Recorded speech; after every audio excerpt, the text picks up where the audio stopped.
Given Prime Minister Benjamin Netanyahu's recent comments on the two-state solution and the close of his campaign, can the U.S. continue to oppose Palestinian efforts to gain statehood through the United Nations? Ooh, you know, first of all, folks, welcome to Give Me Five. This is all so surreal. Just over the weekend, the big supreme leader of Iran again said the U.S. is the great Satan and they must be destroyed.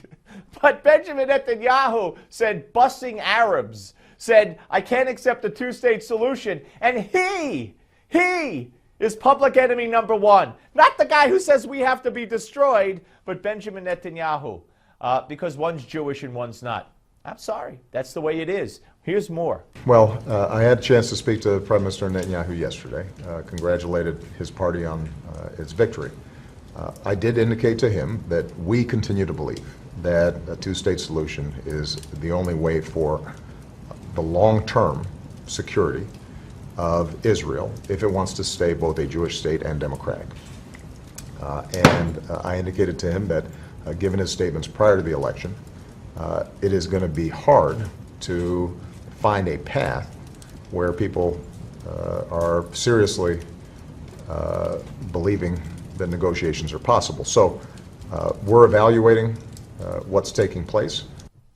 Yeah, you know, too bad Netanyahu isn't more like the great peacemaker Abu Mazen, Yasser Arafat in a suit.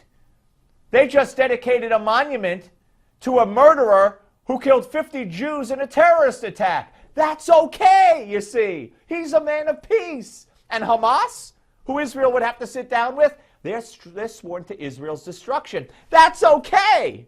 But Netanyahu made a statement in a campaign. Let's see, what's the difference? The Iranian guy, leader, destroy the U.S., Hamas, Abu Mazen. Oh, they're not Jewish, and Netanyahu is. You see any other difference? More.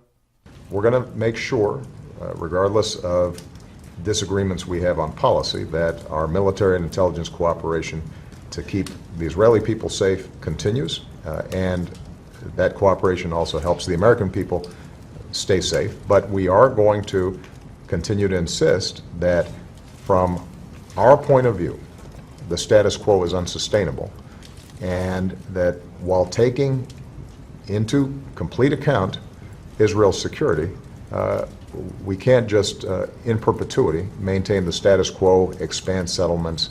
That's not a recipe for stability in the region. No, but teaching your kids to kill the Jew, that's a recipe. I'm so touched he has Israel's security at heart. Thank you. So the interviewer says, but Netanyahu took it back. He said he didn't. That's not what he meant. That doesn't faze our great president. Well, we take him at his word when he said that it wouldn't happen during his prime ministership. And so that's why we've got to evaluate what other options are available to make sure that we don't see a chaotic situation in the region. Yeah, I know. No, we don't want a chaotic situation in the region. Rockets flying over Israel every day. None of that is chaotic. No. Boy, oh boy. Now here's a question about the busing in Arabs. Watch. And what was your reaction to his warning on Election Day about Arab voters, quote, heading to the polls in droves? We indicated that kind of rhetoric was contrary to what is the best of Israel's traditions. You got to be kidding me. Who the heck is he to talk about the best of Israel's traditions? Here's a Christian who tells Muslims they're not practicing Islam. Here's an American who tells Israelis they're not practicing the best traditions of Israel. This guy's got some chutzpah, let me tell you.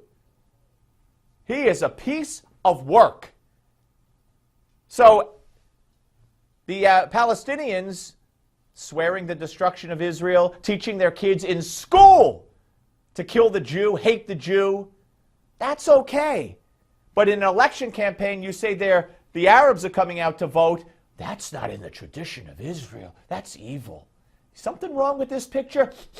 Yeah, in Newsmax Now updates next.